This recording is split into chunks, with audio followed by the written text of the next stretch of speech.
on. This is the 8-9 Combo. I am Brett McKay, and I'm joined by my co-host, loving South Africans in the Major League Rugby almost as much as he loves South Africans beating Irishmen in Cape Town. Harry Jones. Hello, mate. How you doing? How's it, Brett? Yes, it's true. I call this week the Fremesis week, the friendly nemesis, because we've been talking for a while about the goddamn Houston Sabercats, and then there I find myself in the Sabercat lair, and I'm in the inner recesses. At one point, I'm actually helping Pote Human, the belligerent Sabercats coach who once got in a sideline fight. I'm helping him, and we're inside a cage. We're actually putting things away, and at one point the door kind of it shuts, and I'm alone in a caged room with Coach Human. And he turns to me, and he very seriously says to me, "Yo, Harry, I hate the Stormers." It was so sinister because it was just the two of us with and equipment. Feared for your life. Yeah. No, it was very nice. Heineke Meyer is the nicest guy in the world, and you know him from his chord rippling, vein popping anthemology as Springbok coach, but couldn't be a nicer guy. The Sabercats are really gracious. What they have at the end of a match is fireworks in the middle of a field with wind blowing like shrapnel on you. But then you actually go over there, and it's a barefoot player meet and greet, beer, pizza, live concert in the beautiful breeze. And so that was really good. It was a tough match for the San Diego Legion. It's really the vibe there. San Diego's really Pacifica supported with a lot of Aussies. And then the Houston's rocking a Safa community. So Biltong is being sold, but it's a really good vibe. So I was actually able to shelve some of that animosity and just enjoy the Sabercat vibe. Did you bring up the goddamn Houston Sabercats label that we've applied? That's known, and so people they saw me coming. It was a little uncomfortable, actually. I was trying to soften it. Damn, Harry Jones. No, I was calling it the GD Sabercats. Nice. No, but so then the other part of this week of Fremesis is my friend and enemy, Marco Massotti, the part owner, or maybe the majority owner of the Sharks. The Sharks, who've invited me to come over for 8-9 Combo, will be represented at this big semi-final Challenger Cup, and European semi-final in London, isn't it? Yeah, on the Sharks in typical Shark style. Marco behind it, he's got about 17 different social media programs. I'm not even sure. I'm supposed to sort of support it a little bit, but we're doing Cakes by Marie Antoinette. We're doing Old Toyotas. We're doing Steps to Redemption. We're doing Your Stoop is My Stoop is My Stoop is Your Stoop. Sharks swimming in the Thames. I don't even know what I'm doing at some point, but I'm going, and I'm going to be part of this. Marco is my nemesis. He's bald me. And you're going to pretend you like the Sharks. I'm going to love them this week. So Marco is my nemesis. He's bald like me, a bald bastard like me. He owns a team while I owe a team. He's got cool nicknames like Fugazi, and mine's just Puddles. So it's interesting, the two of us. We're circling each other like sharks. Fair. Yeah, and so once upon a time, I sprained my tongue in Pretoria, and he trained his lungs in the Waldorf Astoria. So we're going to go head to head, Marco and I, this week. More to follow. We will have a lot of coverage. We will. No further questions, but we will get into this a little bit more in Games of the Week later in the week. It's episode 12 of the 8-9 Combo Rugby Podcast, all thanks to the Sports Social Podcast Network. And you might know us from the Roar Rugby Podcast in recent years, but this is home now under the 8-9 banner across all the pod platforms, Amazon, Audible, Spotify, Apple, YouTube, and everything underneath it. Whatever's left of Google Podcasts as well, literally wherever you get your podcasts. So please do follow, subscribe, and rate and review and share if you can too. And mate, we're thrilled that people have followed us over from our previous home. But for those who have just discovered one of the great rugby podcast duos, what is the 8-9 Combo all about? Who's the 8? Who's the 9? What does this all mean, mate? Well, I am the 8 and you are the 9, and it refers to positions that we played mostly. I did play on the other loose forward positions as well.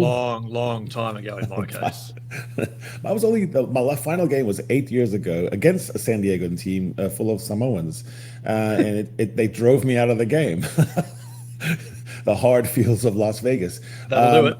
But I was actually at the game in Houston, and people around me were they're asking questions about what's happening. And I found it a really good device to say, look at the 8 and the 9. I identify them, they're distinct. You can distinguish between the two guys. I explained that the scrum is an easier place to see. The numbers on the back helps. Everyone's in the right spot in the scrum, and I explain that little weird thing they do at the end of the scrum. Am I picking up? Am I holding it in? Am I flipping it out? Am I going? And so that was a good fulcrum. And I would say that it's the rugby has always been a game for different shapes and sizes. The 8 and 9 is a perfect example of that. It is the perfect example of that, and it fits us very, very well, and it's why we love it like we do. Cheers and jeers, mate. That's how we start the pod every week. And the cheers to kick it off this week. It's the ACT Brumbies, that turnaround. Yeah. From the thumping at the hands of the Blues a week and a half ago to genuine domination of the unbeaten Hurricanes in Canberra. It's a hell of a bounce back. And, you know, the Blues loss is one of those ones where they could have really just, you know, kicked the cans for the rest of the season and just sort of got through, and they would have played finals and who knows. But they turned around and they absolutely thumped the Hurricanes. The stat that I found really interesting, the Hurricanes made 110, 115 post-contact meters. The Brumbies were upwards of 350. They were making the gain line for fun, and the Hurricanes had no answer for it. And I reckon the Brumbies have just given every other team in the competition a massive, massive blueprint on how to knock the Hurricanes over going forward now. I can feel the joy in your voice, and I will say on 8-9. It was great to watch. It was great to watch. That Iose and TJP had been the form 8-9 in the competition before that, but Charlie Cale and Ryan Lonergan did outplay them. They were excellent. I think that was part of it, yeah. Yep. What's your jeers, mate? What have you got? Pretty simple one. Cam Shepherd, hang your head in shame, man. You're a TV man. You're talking to the Chiefs, Imoni Narawa. And poor Imoni is hanging. He actually has to shake his own hand. And it's so good. It's so very good, but yeah, I'll give him a very funny. The best part of that is that I saw Cam on Saturday, and he is just owning it. He's just gone, yep, I did it. I can't get away from it. I'm now a social media meme, and that is that. And he will never bugger that up again on TV. You could be assured of that. He's a Narawa's poster forever. He is. He really is. We've got a great guest this week, mate, and someone we've not spoken to before, but who came to us very highly recommended, and we're really enjoyed seeing him back in action in Australia this season. He is up next. He is up as soon as I bring him in like I have. This week's guest was a very welcome return to Australian rugby, and he's had a huge impact on the Melbourne Rebels second row from the outset this season. We've loved his work rate around the ground and at set piece, and he's bang up for his debut on the 8-9 combo. Please welcome Lukhan Salakaia-Loto. Hello, mate. Welcome. How you doing? Hey, lads. Thanks for having me on the show. Yeah, no worries. Thank you. No worries at all. No worries at all. It's great to have you on the pod, but we've caught you on a bit of an enforced layoff at the moment. What have you done? How long are you out for? Yeah, unfortunately, broke my foot against the Landers a couple of weeks ago, so a few boys say I'm on holiday at the moment. So hoping to be back during finals, hopefully. Yeah, righto. So the Rebels have got a job now to make sure they're there and thereabouts. You're in a good spot now to make finals. What's the discussions amongst the squad now? Is it a really ambitious feel suddenly? Yeah, obviously, things could be worse, they could be better, but I think we're happy with where we're at the moment. Definitely not content, not satisfied of how things went last weekend, and obviously still looking to improve. So the job for us is to just try and stay within that top four, stay within reach, and just to keep working every day to improve our games and getting better as individuals, and then also collectively as a group. You're in the real roller coaster part of the season, aren't you? You're riding high. You're suddenly in the top four, and we're talking about when was the last time we've seen the Rebels this high on the ladder, and then suddenly you go to Christchurch and you get done like so many teams have done in the past. What's that been like the last few days? Yeah, obviously it was quite tough, seeing the result, and obviously for myself, being set at home here in Melbourne, not being able to add or contribute onto the field, physically. So As we knew, it was going to be a tough encounter going over to Christchurch. Facing the Crusaders, who are obviously in a pretty tough spot. That's something that they're not quite used to. Yeah. But back at home with the points to prove in front of their home crowd, with some big names returning, we knew that they were going to, be the Crusaders that everyone knows them to be. So I think that they'll definitely be quite happy with their performance, their result, opposite to the way we were. I think rolling in this morning, there were some hard truths told and a bit of soul searching, but we're back at home as well, so we'll be looking to do the same thing that they did and provide a response for us. It's been funny, Harry, isn't it? Everyone's been, and we talked about this last week. Everyone's been sitting back saying the Crusaders are done, surely, but they just might still be the Crusaders, and bang, they still are the Crusaders, aren't they? Yeah, I mean, to our credit, because we're kind of infallible, right? We said they're probably not done, and probably not done. Yeah, there's too much quality on that pitch, and it was a matter of coming together. And some of those people, like Mitch Drummond and so forth, like you have some guys who really do have the skill. They just couldn't find the combinations. But looking at your career, I've watched you, and I think you started out as sort of this prodigious athlete, and from the junior Wallabies. Then you added, physicality, you added work rate. I think in the last 2 years, especially, the work rate's been, and you had the most minutes of any Rebel forward up until the time of your injury. Now you're adding captaincy. I mean, do you find that to be an interesting thing to?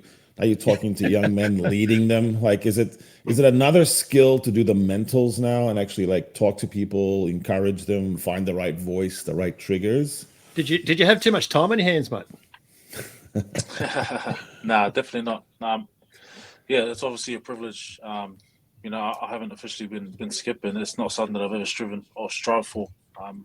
To be captain, it's something that you definitely don't want. I think it's always something that's it's an honor and privilege to be given. It's obviously a reflection of the respect that your peers have for you, and guys like Batsi Leota and Sam Salakaia have led in that right, and rightly so. They deserve it, and I've just had to finish off games, holding that captaincy. So it's been good. It's funny you say the last couple of years that that sort of developed. I mean, I'm the eldest of 7 siblings, so. Leading has always been something that I've had to do in some sort of form, and set an example. And just recently, over these last couple of years, I've also got 2 of my own kids. So I think that's a different type of captaincy. But now you're parenting Taniela Tupou. It's a whole different level, man. He's my third child. but look, I like the styles of captaincy. You see that in the test arena. Some people are really quiet. I thought of you as a get your head down, follow my example. Hey boys, watch me, like a Patrick Tupolotu kind of guy. Not someone who's giving big speeches all the time. How does it roll with you in terms of leadership? Yeah, I definitely think leadership is actions speak louder than words, and that's definitely something that I've always gravitated to when I was a young guy coming through, and still am to this day, is following guys that show actions and probably don't speak as much unless they're sort of backing it up. Otherwise, what they say doesn't hold the value and weight that they probably think it does. So I definitely like to think that that's sort of my style in terms of leadership. And that's been something that I've wanted to do since coming into a new club for the second time in as many years, unfortunately. But at the same time, it's a good thing. Coming to a new club, being around boys that I probably haven't spent too much time around before. I think the biggest thing I wanted to do was to just lead through my actions and leave an impression that was of someone that cared and wanted to work hard for the boys and earn their respect. And hopefully it's rubbed off, and hopefully that's the way that they see it. Was it something that you had to think about when footy came to you and said, I want you to lead it? Or was it as soon as it was mentioned to you, it just felt like that was the job you had to do?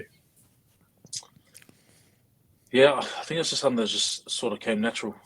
It's not something that I actively seeked and wanted. Yeah. It was probably more so something that the group sort of needed, and I think naturally it would have just boiled to the surface, and it could have been anyone. And there's a lot of guys that have led well throughout this year so far, and guys that are still leading, guys that are new leaders, or guys that are discovering themselves within this year. So I think it's something that's just naturally happened over the due course of time since coming here. So, and I've enjoyed it. So, obviously being injured, you've got to lead in other ways and still contribute, and that's something that I'm, still taking seriously. And still working out how you do that too, isn't it? Like that would be the real challenge now. How can I still contribute to this group with a busted foot? Yeah, and I think the first part is just still being around. Not sort of just spending time away from the group, still being invested in the group, and still showing face and sort of just being around so boys don't feel that nothing's changed. Obviously, something has changed, but trying to limit that as much as possible. Yeah. Did it mean, like, particularly with a really big Polynesian influence, and like a lot of guys in the team with that background, a lot of the support base around Southeast Melbourne is very much Polynesian based. There's an emotional connection to the leadership of the Rebels, isn't there? What did it mean to you? Oh yeah, definitely. I think it's the first time I've ever walked into a team where a lot of the boys that I look around, look like me. We all come from similar backgrounds, and guys that well-established leaders and players in Australian rugby, guys like Taniela, Sam Salakaia, Roar Rugby Podcast, Jordan Wallace, like those guys who are, some of those names that I mentioned are the real fabric of this club, and full-on Melbourne boys. So I think when you look around and see a lot of boys that are, have Pacific Island heritage, it's quite special.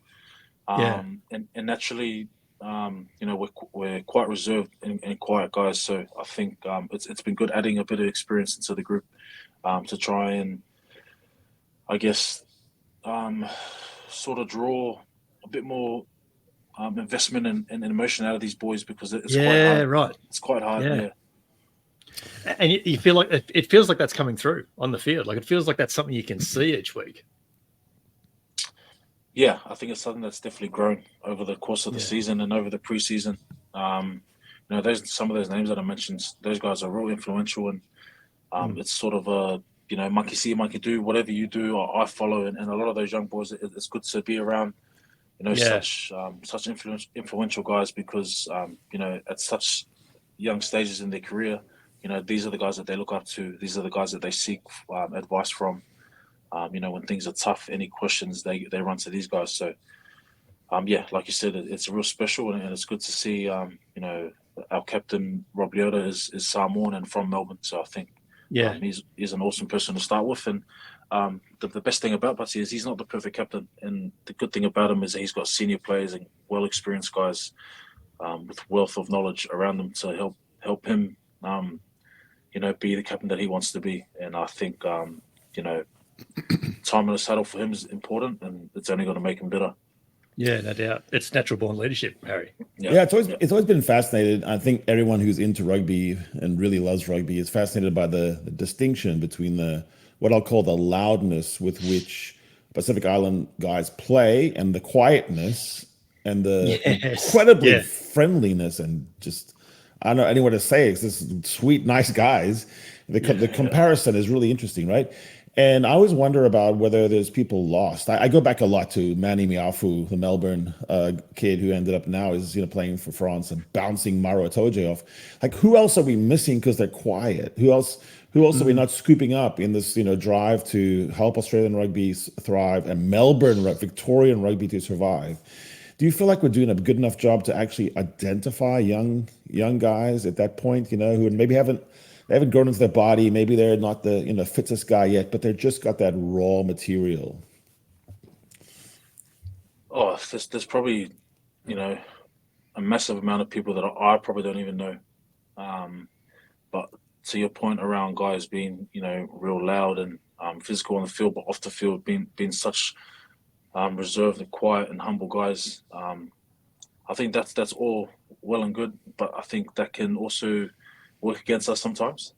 And I think unless you're surrounded by the right guys or the right leaders, coaches, or the environment itself, it's quite hard to get the best out of these guys. So sometimes it takes someone having to leave what they know to go and venture off and find a new perspective, or because at the end of the day, you only know what you know.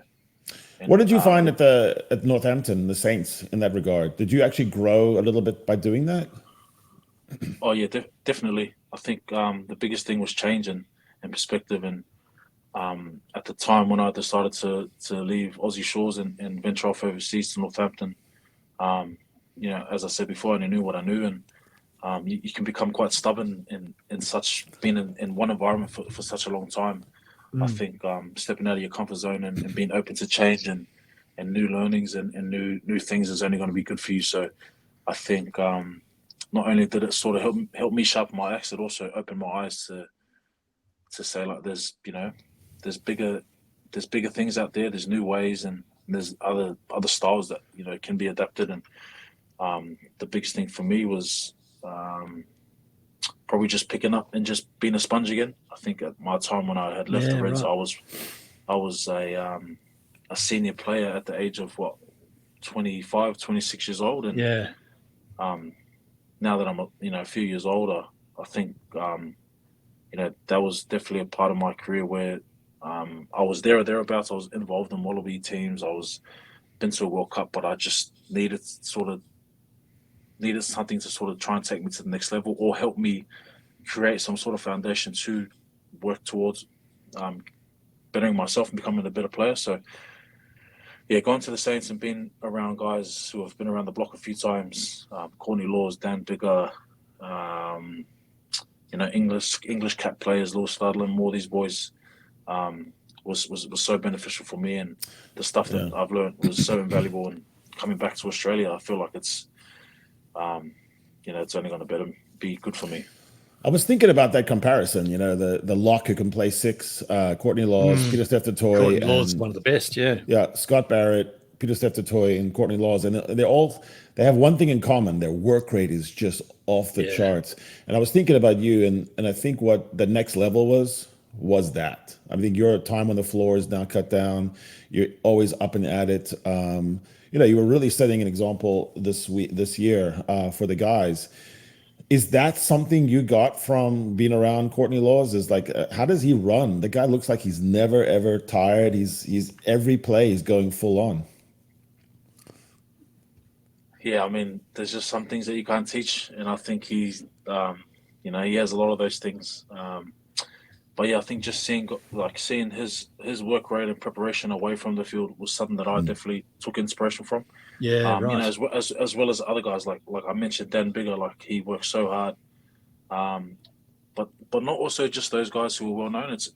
So I went over to the Saints, and a lot of the guys that sort of didn't make the team or didn't play, that middle tier of players, were guys who had been grafting for years, guys who had been in the Prem for quite some time, have had a lot of experience in the Prem, but probably wasn't in the 23 to play. So the guys that were preparing the guys to play week in, week out, was at such a high level, and the age and their rugby maturity levels were higher than what I was sort of used to being back here in Australia. I think you sort of look at the average age of teams. I'm just pulling it out of my ass here, but I would assume that the guys over in the UK and France are older. Yeah. So yeah, it's probably fair. So I felt like the training, it's like being like a non-Bibs versus the Bibs versus starters team.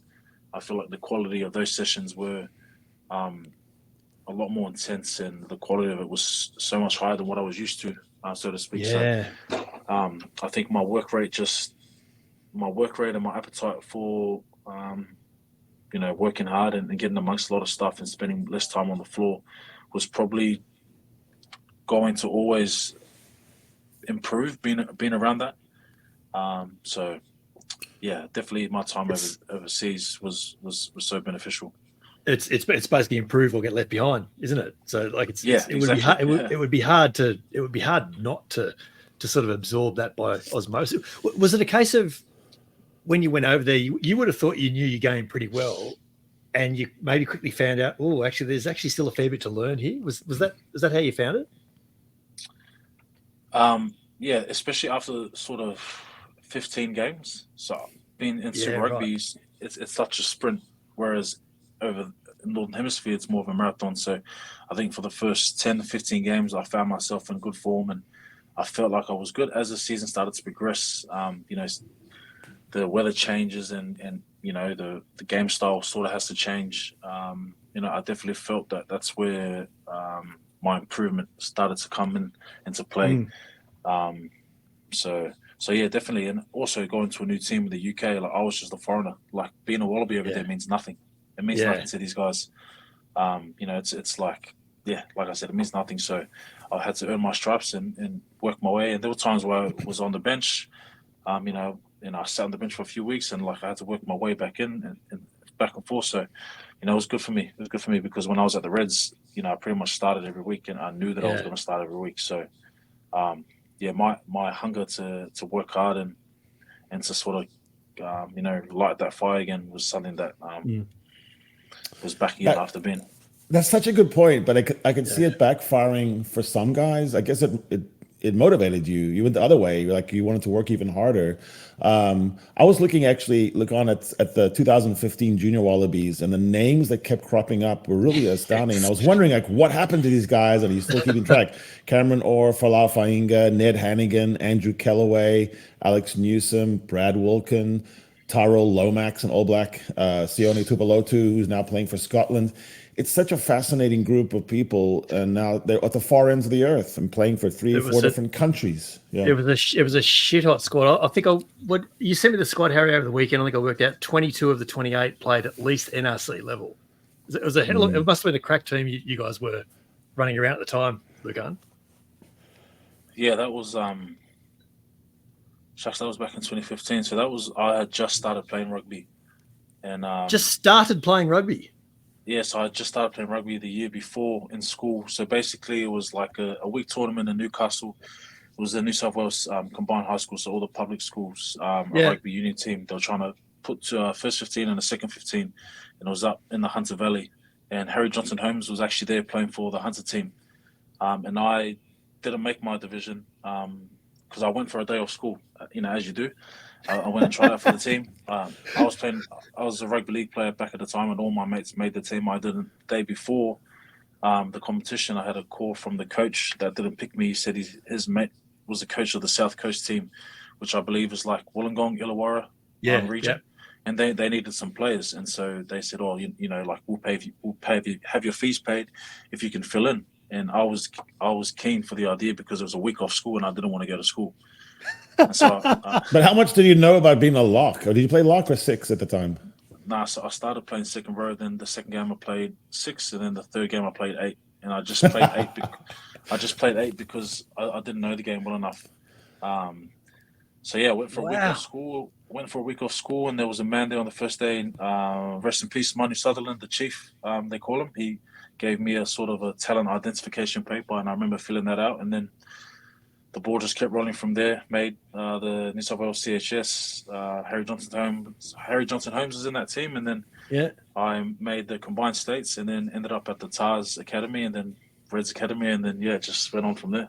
So you went from starting to play rugby to the junior Wallaby side in 12 months. Yeah. Bloody hell! Holy moly! Yeah, that's incredible. Like rapid doesn't do justice to that rise, mate. That's incredible. Do you have a preference on where you play now in terms of 6, 8 lock? Like which one have you settled into? Oh, it's definitely not 8. So yeah, it's probably lock or 6. Like, look, I thought I did have a preference, and that was 6. But to be honest, I've enjoyed my time at lock, and I think playing both positions can only strengthen each other. Yeah. And I feel like when I was playing 6, probably 3 or 4 years ago, I didn't have the work rate or the work ethic to be able to play 6. I think if I was to be asked to play 6 now, I'd probably be better suited to the work rate and stuff like that. But look, I've got no preference, and I think whether I'm playing lock or 6, the only real difference for me probably is just where I scrum, because I feel like when I'm playing lock, I like to feel like I'm comfortable out on the edges and I can defend out on the edges. So, I sort of just float between the both.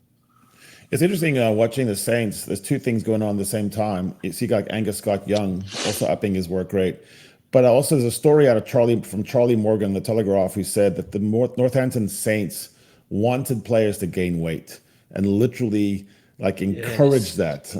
I don't know if that was just post when you left or not, but there was this idea that if you gained 5 kilos, it was going to be better for your rugby. That sounds brilliant to me, by the way. It sounds like a license for the drive-through, doesn't it? Up your work rate and also your weight. I love it. But were you around when they did that, or was that something that happened when you left? So there was probably about 3 or 4 of us that was the opposite.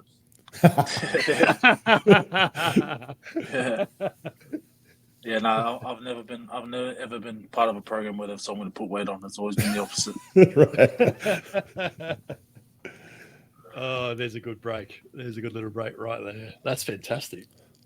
I can't get over that rise. I really can't get over that rise. That's incredible. Absolutely incredible. So it was 2014. Tried out for Sydney Southwest, didn't make that. Got called today to play for South Coast. Made New South Wales CHS. Then it was the New South Wales All Schools, all the combined states. Didn't make New South Wales All Schools. The day before the national comps combined states, their number 8 got injured, so they called me up the day before. I had to pay week off. Yeah, I had to pay $500, and we couldn't afford it at the time. Yeah. So I had to ask my public school, my high school, if they could fund that. And because I was representing the school at a level that it had never been represented in that sport, they paid the $500. I went there, and then then the Tars reached out, got a manager the next week, and then I reckon, what was that, 2014, done a preseason with the Tars Academy under 20s, went to the under 20s comp, and then made the Aussie 20s. And it was just, I was at the Aussie 20s comp. Brad Thorne called me, said he was signing with the Reds, taking over the academy. He said he wanted me to come up. It'd be good for me. And then I went up and then signed 3 years there, and then ended up spending 8 or 9. And then, Wow. Bro, we got to find some footage from those old days. I want to see Lukhan doing some kind of league play the wrong time. There'll be something. If you running around with a ball in one hand instead of popping it around the corner, we'll find it. Wiggling in the tackle. Yeah. No, we'll go. I actually remember we played. I played New South Wales CHS versus New South Wales GPS, and Angus Crichton I was the 8, and Angus Crichton was the other 8. And I remember hearing the boys saying like, "Oh, that's Angus Crichton. He's like the next guy." And obviously he's kicked on to have an awesome career in league, and potentially union, I hear. So, he was probably the first big name that I sort of remember from those days. Yeah, right. And you smashed him, right? You smashed him, knocked him over. Nah. Had him covered. Cool. How have you found your move to Melbourne, mate? How did it come about? And was it time after a season in England that it was time to come home again, or how did it all come about?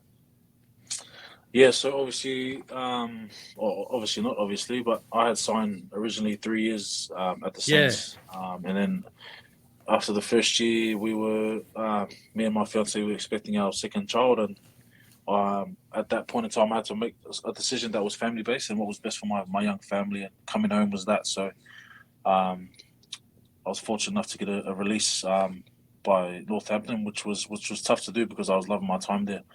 Yeah. And obviously they're kicking on to do awesome things this year. So then, I was on the look for a home back here in Australia, and Styles reached out. I was going to say Nick Styles still had your number, clearly.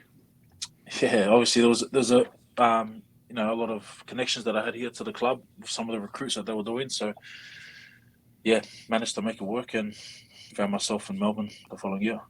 Yeah, right. How have you found Super Rugby since your return? You're only gone 12 or 18 months, but how much has changed in that time away? To be honest, I feel like it's just gotten younger. Yeah, right. Like the competition itself. And it's funny because I had a conversation with Alex Murphy and Sam Talakai probably a few weeks ago, just talking about how times have changed in terms of when we first broke into the Super Rugby scene, like how different it was. I mentioned earlier around sort of the average age, or maybe it was just the quality of the teams back then. The South African teams and the travel and having the All Blacks teams or the New Zealand teams when they were so strong, and being a young guy coming through, I think it's just different in terms of how it feels. And obviously the comp has less teams, and it's a top 8 system now, something like that. So different, but good to be back. It's quicker than what it was in the UK, obviously. Yeah. The off-field situation is what it is. How hard are you guys having to work to keep focused at the on-field side of the job? Is it hard to put all that noise aside sometimes? I mean, it's always going to be lingering in the background. Yeah. And I think collectively we've dealt with it quite well. And we've just put rugby at the forefront of our minds. But you only know what you go home to, and a lot of the stuff has definitely impacted, people individually, players and staff. People, there's a lot of fathers and there's a lot of parents in this group, both mothers and fathers, and there's mouths that depend on us, and I'm not saying it's the the world's biggest problem. Like we're so privileged, and we get paid a good wicket to play the sport, but at the end of the day, it's still people's livelihoods, and people have families and they have lives. So it's still job security you're looking for, isn't it? Yeah, 100%. Yeah, 100%. Yeah. Does it impact your families more than it impacts you as individual players? I think just the uncertainty. Especially the guys that have young families, which a lot of the boys do. I do as myself. The coaches, they have families as well. So, whilst people think it just impacts us, once again, that's not the world's biggest problem, but it still is our lives.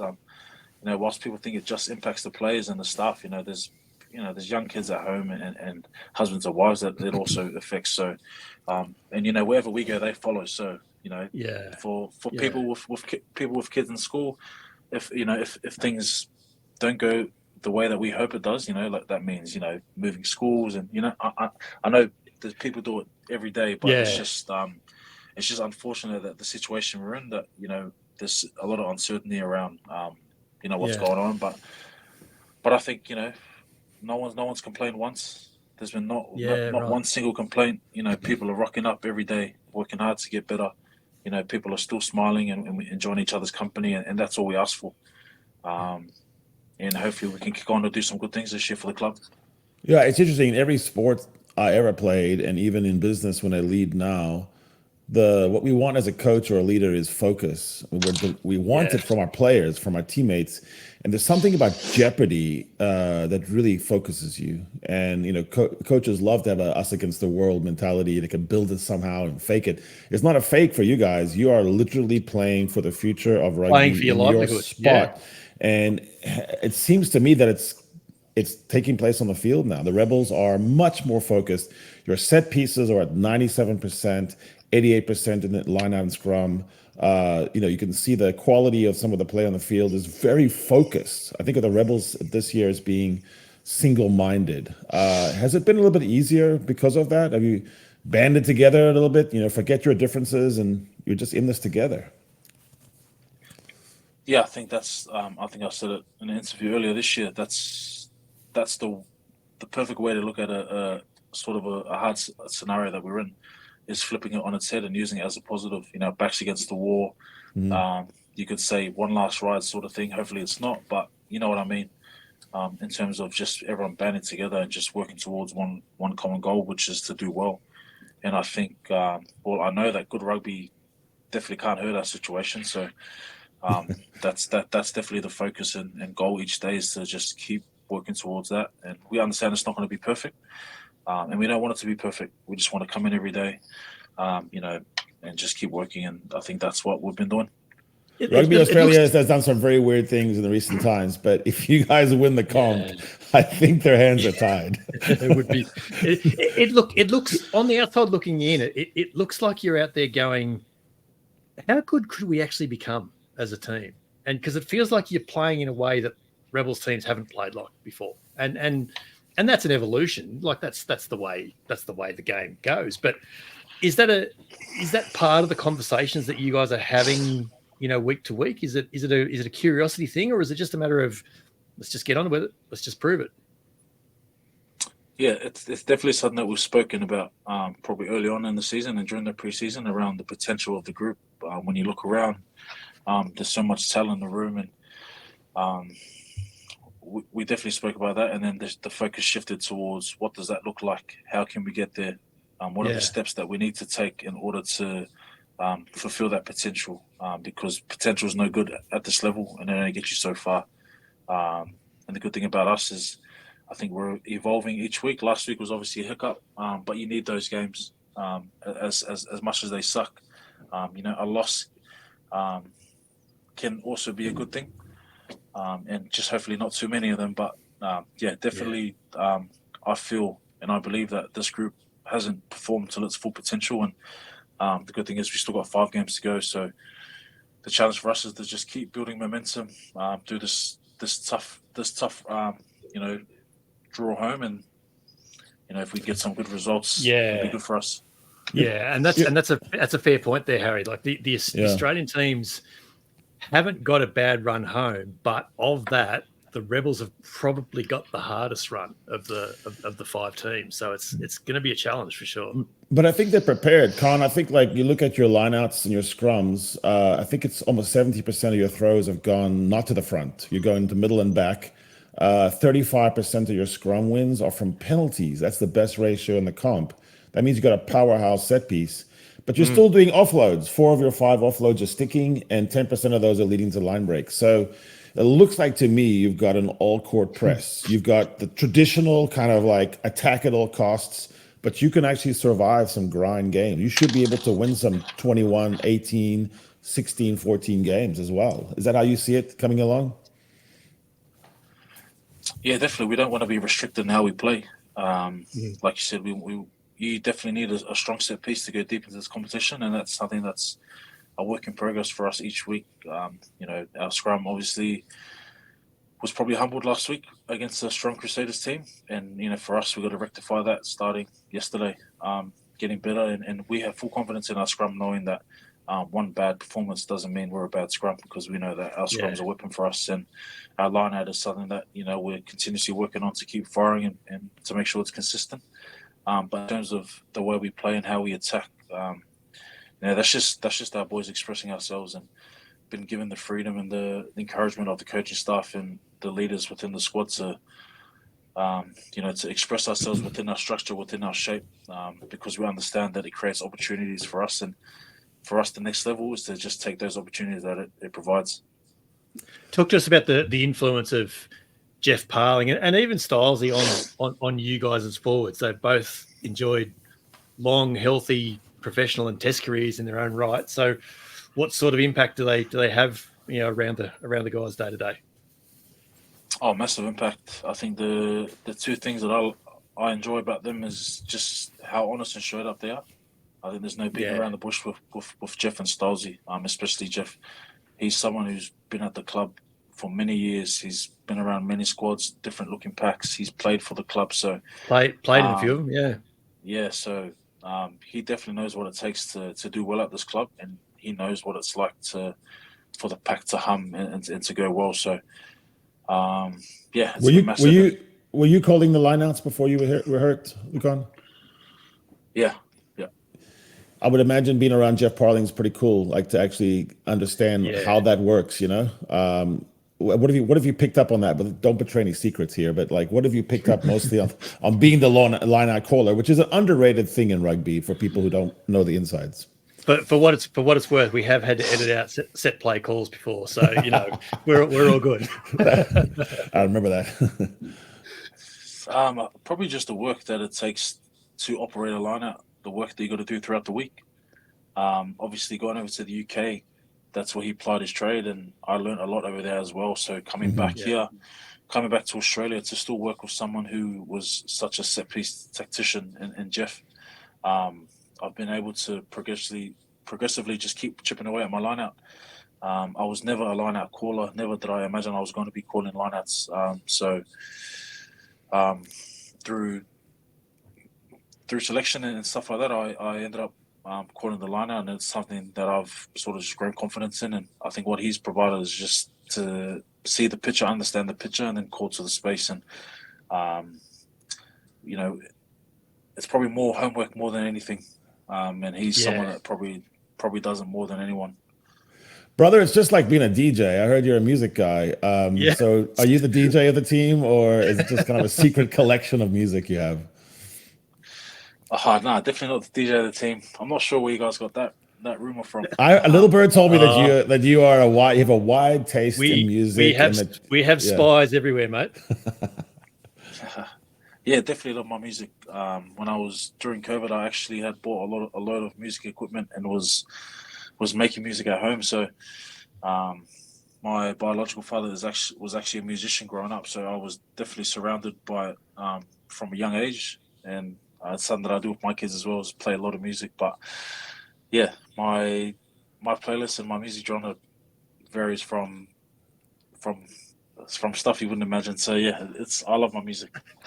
Give us a taste. Yeah, of what that looks like. Let's delve into this. What's top 3 on the playlist right now? I'm a big Chili Peppers fan. Oh yeah, nice.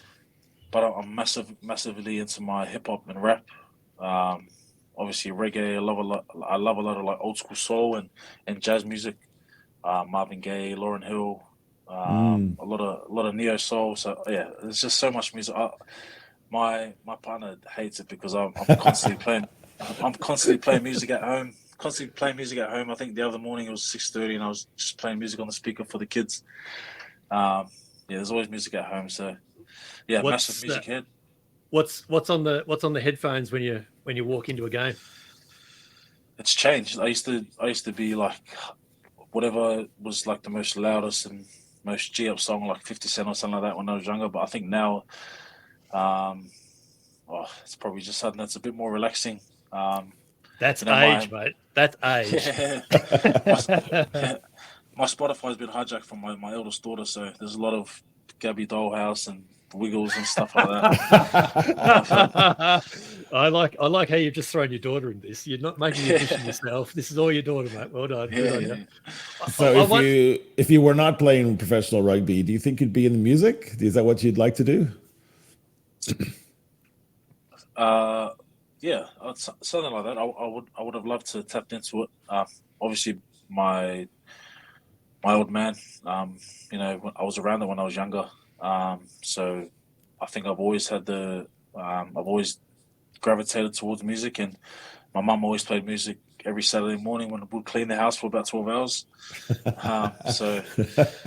And I've always said if I could wake up and trade being a rugby player to be a musician that performed worldwide, I'd do it. And I always said that. So right. So I think it just shows how much I love music. I did wonder what was behind the scenes of Lukhan Salakaia-Loto, because with the greatest respect, mate, you don't strike me as a golfer. And I know there's some pretty good golfers down there in Melbourne. Yeah, definitely not a golfer. Who is the flash golfer on the team? Is that Carter Gordon? Carter Gordon's off like 0.4 or something ridiculous. Like he's not quite scratched, but he might as well be. Nice. Nah, Katsi's the one. Yeah, definitely. Yeah, right. There you go. Stick to the music, I think, mate. You don't lose as much money playing music, I don't think. Mate, this has been really enjoyable. Really, really enjoyed this chat. It's been good to get to know. It's been really interesting to hear you talking about your leadership and things like that and how that's developed. So it's been great to get into all that. We thank you so much for your time, mate. No, I appreciate you guys having me. Thank you so much. It's good to finally meet you guys and to chat. So hopefully next time we chat, we've got some silverwheels or something. Nice. Take care of the foot, man. Hope you're back soon. Yeah, absolutely. Yeah, cheers. This is the 8-9 Combo Rugby Podcast with Brett McKay and Harry Jones. And, mate, what a treat that was to catch up with Lukhan Salakaia-Loto. I love that chat. That was great. What a likable guy, man. I mean, just a guy to hang around with. And also, he's kind of an 8. He played some 8, so I'm gonna call him an 8. I can absolutely see him. Just like I'm not really Hoskins joking. Like absolutely that sort of league background where get the arms free, get an offload away. He could be And look, Ned Hannigan played 8 on the weekend and was great. He played very well. And the Waratahs actually, there's a lot of bashing of the Waratahs going on right now, but they played for 40 minutes. They took the Chiefs into deep water and played really well. And I thought at the base of that was Ned Hannigan, along with Jake Gordon. It was a good 8-9 combination. He's been so good. Around the grounds, mate, our little segment each week dedicated to the various competition around the world and the major talking points as we go through them. We've sort of touched on Super Rugby. The Crusaders record their second win of the season, obviously clean sheeting the Melbourne Rebels 39-0. But I think the big ticket item out of this is that Owen Franks crosses for a try in the 63rd minute. And look, prop scoring tries isn't normally news, but this was his first try since 2010, 4,943 days to be exact. Think about how much Super Rugby has changed since 2010. I love obscure stats as well. Just really dig prop tries. Oh, that's great. Absolutely. It's fantastic. Fiji, the Drua, kept up their unbeaten run in Lautoka for this year, knocking over Moana Pacifica 24-17. The Brumbies ended the Hurricanes winning streak, as we've mentioned before, winning 27-19 in Canberra. The Canes now haven't won in Canberra since the 2017 elimination final. So yeah, I messed up my tipping bracket, and they kept you at the top. I think you had a perfect weekend. I did, and I was nervous about that tip too. I don't mind admitting that at all. The Blues knocked over Queensland with an 82nd minute try to scrum half Sam Nock, and once again underlining the curse of commemorative jerseys that Ben Darwin spoke to us about last year. That little anomaly where the numbers just don't quite make up, like don't quite make sense here. Why is the numbers says that team shouldn't have lost? Why did they? Commemorative jerseys. And it was I mentioned this to Ben. Yeah, it was. I mentioned this to Ben over the weekend. I said, commemorative jersey strike again. NRL teams across the weekend, none from 4 in the special jersey. So it's a thing. It's absolutely a thing. So a little shout out to Sam Nock, who was interviewed by Sonny Bill Williams. Sonny Bill Williams said, after all these great Blues teams, isn't it great you're doing well? What's the difference? And Sam Nock goes with, we finally have a decent 12. That's a good get. That was a really good get. We'll be back later in the week to discuss round 11 of Super Rugby Pacific and every other competition as well in games of the week. So don't miss out on that. The Super Rugby women's final was played on Sunday up in Ballymore, New South Wales. Waratahs claiming their 5th women's title with a 50-14 win over the Fijian and Drua. On Sunday, winger Desiree Miller finished the game with a hat-trick in the 8-2 win, and a bit of a shout-out to a couple of mates of the pod, Arabella McKenzie, Sarah Nagama in the Waratahs team. URC round 15, mate, Glasgow have gone to the top of the log after their 40-7 thumping of Zebre in Palmer. The Bulls have maintained their hold on 4th with a 61-24 win over Ospreys.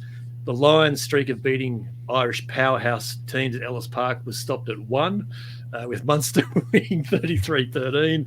We're renaming them Munsterfontein. And the Stormers have jumped to 5th, mate, after humbling Leinster 42-12. I mean, you were hopeful. You weren't confident about that one.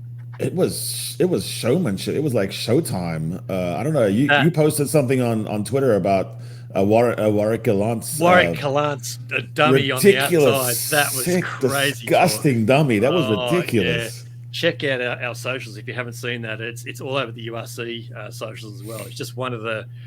It was like a playground dummy. It was just crazy. And I suppose on Leinster, they make a decision just like the Bulls did recently. Yeah. You got to decide, marshal your forces, a long season.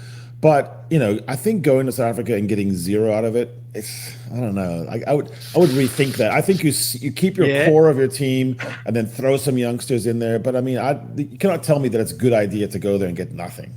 And there's been an interesting narrative coming out of South Africa for this weekend saying, maybe Leinster won't quite take the URC for granted and put all their eggs into European baskets. So we'll see. The Premiership in England round 16, Saracens overtook Bath into 2nd with their 15-12 win at the Rec. Bristol continued Leicester's rough trot of late, winning 21-19 at Welford Road in what was Dan Cole's 250th start for the Tigers. Harlequins are on the edge of the 4. They're actually equal with Bristol in 4th. with a 41-32 upset of Northampton. And that one's notable for Danny Kerr not getting a second yellow card from Carl Dixon and all the implications of that. You're shaking your head. I don't want to talk about it because, it's too awkward. I think, in general, they should not put referees in charge of teams that they're well known for playing for. It's just weird. Yeah. And in that case, Carl Dixon played with Danny Kerr as well. It's like as soon as something like that happens, you know what the narrative's going to be. In France, it was round 22 of the top 14. Toulouse beat Racing 92-32-12, and that wasn't entirely unexpected, but now they're only 2 points adrift of top spot because Claremont in 10th thumped Stade Francais, who were leading the competition 41-18 as well. So what a long comp. What's going to happen in round 69? French rugby doing French rugby things, isn't it? Right. In Japan, there was no huge surprises in the second last round of League One with the top teams playing the bottom teams again. And as mentioned last week, the semi-finals are already locked in. Though Toyota Blitz beat the Cannon Eagles with an 84th minute Bowden Barrett grubber kick for Taichi Takahashi to score the winner after 31 phases. Can you imagine defending that? We've just got to make a tackle, boys. Just got to make a defense. just got to stop him. Just got to stop him. And we just got to do it another 31 times. Oh, that's rough. Bodie's having so much fun there. You can see everything he posts on socials. Himself. He's like, this is good times. This is good times. In the States, round 9 of Major League Rugby, the Utah Warriors claimed another bit of a scalp, knocking over Old Glory DC 31-22. The goddamn Houston Sabercats kept San Diego scoreless. 33-0 in Houston. That was first against third in West. And here's this for you. The top 3 in the Western Conference have a better record than New England Free Jacks, who are leading the Eastern Conference. And Dallas, your Dallas Jackals, are 4th in the West. They would only trail New England Free Jacks on for and against. So that's it's a good divide. That's a good pickup, Brett. The change in power structure is flowing shift, to the West. Yeah, it is. Yeah, and don't miss our end of week show, Games of the Week, where we go through comps all around the world. We pull out the matches that we think you should watch this weekend, including the semi-finals in the Champions and Challenge Cups in Europe. Another reason for you to like, follow, subscribe, and make sure you catch it as soon as it drops. Excuse me. Some news of the last 7 days to wrap up episode 12, mate. The fixtures for the 2024 Autumn Nations Series, the Northern or the Spring Tour as we know it in the South, was announced early last week, again, sort of just after we recorded with Sean Maloney. The best of the Northern Hemisphere rugby hosting 21 fixtures against teams from across the world. Kicks off the first weekend of November with England and New Zealand at Twickenham. The Wallabies will be chasing a Grand Slam. They've got matches against England, Wales, Scotland and Ireland confirmed for that November window. New Zealand will play England, Ireland, France and Italy. South Africa will play Scotland, England and Wales, I think. So there's some spicy matchups coming later this year. Good Lord, I love Test rugby. I'm ready for it to start already. Yeah, no, that'll be really good. Cardiff head coach Matt Sherratt has been handed a one-match ban and a suspended fine of £2,500. That's suspended for 12 months following an interaction with referee Mike Adams, which was deemed inappropriate after their loss to Ulster in Belfast last week. It's a big sanction. Cardiff are also subjected to a 12-month suspended fine of £5,000, and Sherratt will be out for 5 games if he transgresses again. So he's absolutely on the hook there. I support and that. It's an ugly look. Stop it. Yeah, fair. He'll also attend an online referee course, which I suppose is the coaching equivalent of tackle school. And he'll come out saying, I had no idea it was so hard. Yeah, no malicious intent. Reports out of Japan over the weekend is that Rico Black Rams head coach Peter Hewitt could be linking up with his former Brumbies colleague Dan McKellar at Leicester. Johan Ackermann is said to be on his way back to South Africa, leaving Japan as well. And he was told before the season started that he had 4 rounds to earn a contract extension, but the latest from the Waratahs under Rugby Australia control is that Darren Coleman and his assistants, all of them are off contract at the end of this year, will now see out the Super Rugby Pacific season, and any decisions about extensions will be made after that. It's a hell of a change of tone over the course of a season, isn't it?